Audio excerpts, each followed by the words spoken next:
नाज़रीन, एक के बाद एक तरमीम है और एक के बाद एक आईनी बिल और एक्ट पार्लियामेंट से पास हो रहा है। यानी इक़्तिदार में आते ही पीडीएम और इत्तेहादी जमातों ने जिस नैब कानून को काला कानून कहकर 90 दिन की गिरफ्तारी को कम करते हुए महज 14 दिन तक महदूद करके शादियाने बजाए थे, अब इन 2 हफ्तों को बढ़ाकर 30 दिन तक नैब हिरासत में मुल्जिम को रखने और ताउन ना किए जाने पर फौरी गिरफ्तार करने का इख्तियार भी चेयरमैन नैब को तफवीज करने की आईनी तरमीम हुकूमत ने रातों रात पास कर दी और किसी को कानो कान भी खबर ना होने दी। यानी जब हुक्मरान चाहते हैं आइन बना लेते हैं और जब चाहते हैं खत्म कर देते हैं। हमारे मुल्क में आईनी तरमीम, कानूनी एक्ट और हर किस्मी आईनी तोड़ मरोड़ सिर्फ हुक्मरान तबके को सहूलत पहुंचाने या फिर अपने मुखालिफिन को निशाने पर रखने के लिए की जाती है, और वही काम मौजूदा हुकूमत गुज़श्ता 1.5 साल से कर रही है।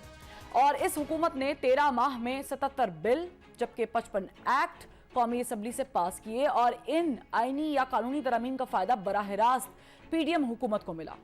सिर्फ एक्ट या बिल लाकर ही मौजूदा हुकूमत ने खुद के लिए आसानियां पैदा नहीं की, बल्कि मुल्क की सियासी तारीख में शायद पहली मर्तबा सुप्रीम कोर्ट और पार्लियामेंट आमने सामने आ गए थे। पहली बार चीफ जस्टिस पार्लियामेंट की कार्रवाई के मिनट्स तलब करते दिखाई दिए और शायद पहली बार सुप्रीम कोर्ट के मुअज़्ज़ज़ जजेस के खिलाफ पार्लियामेंट में धुआंधार तकारीर भी की गई।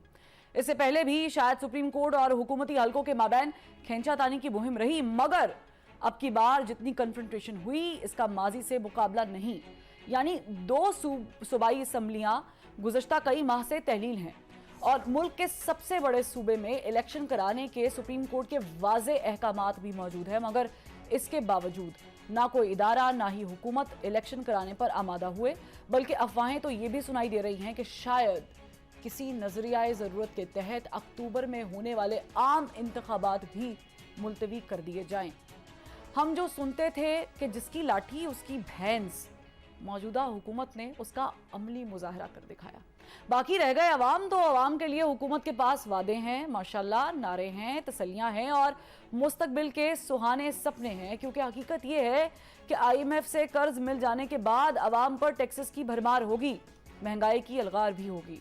पेट्रोलियम, मस्तूआत और बिजली की कीमतों में इजाफा होगा और अवाम के हक में कौमी असम्बली से कोई बास होगा या नहीं होगा, कोई एक्ट लाया जाएगा या नहीं लाया जाएगा। सवाल ये है कि अवाम के लिए आइन साजी करने वाली असम्बली हुक्मरानों के लिए एक्ट और बिल पास क्यों करती है और सिर्फ उन्हीं के लिए क्यों करती है।